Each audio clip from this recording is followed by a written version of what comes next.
The courtroom became so silent that I could hear the ticking clock on the back wall when my older brother stood, pointed directly at me, and declared that I had never served a single day in the military. 12 jurors turned toward me with doubtful expressions, while reporters hurried to write every word, convinced they were witnessing the exposure of a woman who had spent decades living behind a carefully crafted lie. My name is Rachel Carter. I am 43 years old, and I had spent most of my adult life protecting secrets that legally could never belong to me alone. That morning I wore an ordinary navy blue suit with no medals, no uniform, and nothing that hinted at the years I had sacrificed for my country, because the work I performed was never meant to earn applause from strangers. My brother Ethan stood across the courtroom looking completely satisfied, believing he had already won the case before the judge had even heard every witness. He accused me of inventing my military career to deceive our late father into changing his estate plan, then claimed I had secretly stolen nearly $1 million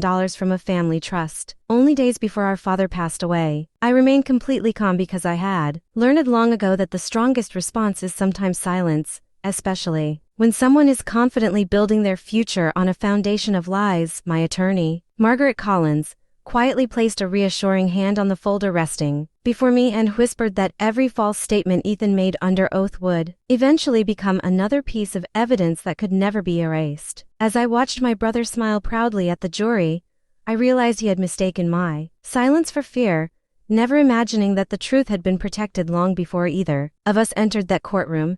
Hidden inside a sealed envelope waiting in a secure government office was the evidence that would not only prove my years of honorable service but also uncover a betrayal so devastating that our family would never be the same again. Everything had started 7 months earlier when I received a secure phone call while working on an assignment hundreds of miles away from home, informing me that my father had suffered a massive heart attack and had only hours left to live. By the time I reached the hospital in Charleston, South Carolina,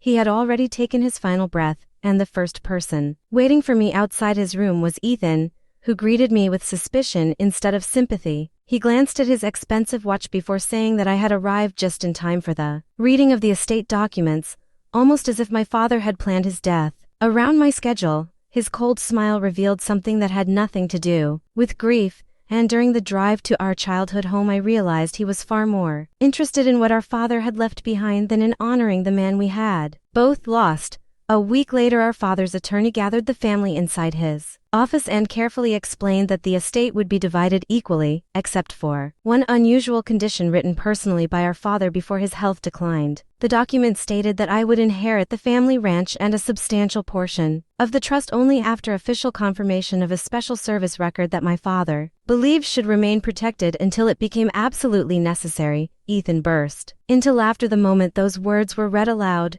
insisting that I had spent my entire career sitting behind a government desk pretending to be someone important while fooling our father with stories about confidential assignments. I refused to answer because I immediately understood what my father had done, realizing he had deliberately written the clause in a way that would protect classified information while leaving a path for the truth to emerge if anyone ever tried to destroy my reputation. Only 3 weeks later I was served with legal papers accusing me of fraud, forgery, theft, and fabricating my entire military career in order to manipulate our father during the final years of his life. As I finished reading every page of the lawsuit,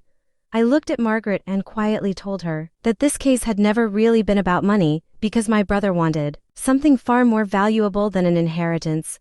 He wanted the world to believe that my entire life had been nothing more than an elaborate lie. Margaret leaned back in her chair after reading the complaint for the 3rd time and told me not to answer a single accusation outside the courtroom, no matter how outrageous Ethan's claims became. She explained that people who believe their own lies often become careless under oath, and every exaggeration would eventually tighten the trap they were building around themselves. Over the next several weeks, Ethan appeared on local news programs and spoke with distant relatives, confidently repeating that I had invented a military career to gain sympathy while secretly stealing almost $1 million from our father's estate. Since nearly every meaningful detail about my work remained protected by federal law, I could only listen in silence as neighbors, family, friends, and even former classmates began questioning whether they had ever truly known me. During the discovery process, Margaret uncovered records showing that Ethan had hired a private investigator nearly a year before our father passed away, hoping to expose me long before the lawsuit was filed. The investigator searched military databases, public records, newspaper archives, and old photographs, yet found almost nothing, leading Ethan to believe that the absence of public information somehow proved I had never served at all. When Margaret handed me the investigator's report, I could not help smiling because I recognized the misunderstanding immediately, knowing the files he desperately wanted were never intended to appear in any public database. She looked at me with quiet confidence and said that Ethan had made the biggest mistake of his life by confusing hidden evidence with non-existent evidence, and that misunderstanding would eventually cost him everything he valued. Just when I believed the case could not become any more complicated, Margaret uncovered financial records revealing that nearly $1 million had been transferred from my father's trust into a veterans assistance organization only days before his death using an electronic authorization carrying my name.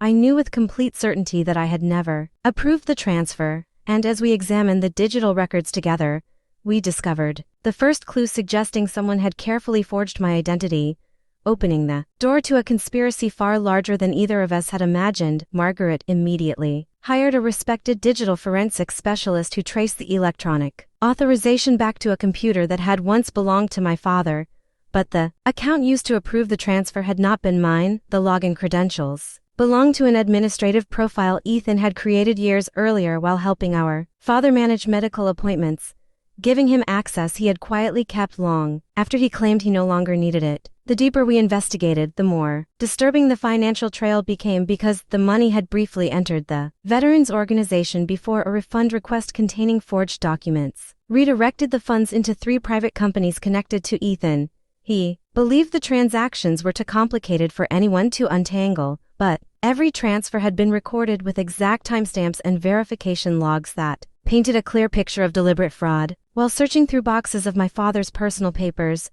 I found a sealed journal hidden behind old family photographs, and inside it was a handwritten note that immediately caught my attention. The message simply said that if Ethan ever challenged my integrity after his death, the truth would already be waiting where honesty could never be stolen, making me realize my father had anticipated this painful battle long before it began. A few days later we met my father's longtime hospice nurse, Linda Harper, who admitted she had witnessed several heated arguments during his final months and had become deeply concerned about Ethan's behavior. She quietly revealed that Ethan repeatedly pressured our father to sign new financial documents while threatening to destroy my reputation if the estate was not rewritten in his favor, and fearing possible elder abuse, she had secretly documented several of those conversations. Linda handed Margaret a secure flash drive containing audio recordings, handwritten notes, and dated observations that matched the financial evidence we had already collected, creating a powerful timeline that exposed months of manipulation.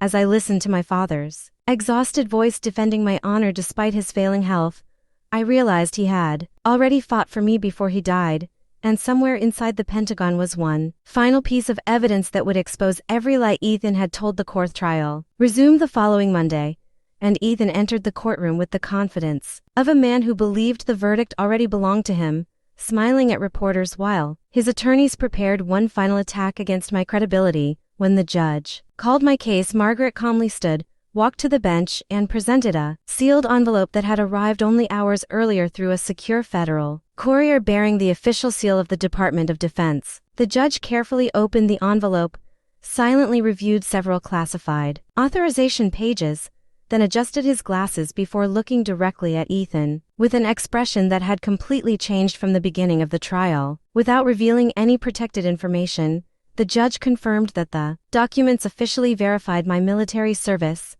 my leadership role, and years of honorable assignments that had remained confidential under federal law, instantly destroying the foundation of every accusation Ethan had repeated under oath. Margaret then introduced the financial records, forensic computer analysis, audio recordings, and witness testimony proving that Ethan had forged digital authorizations, redirected trust funds through companies under his control,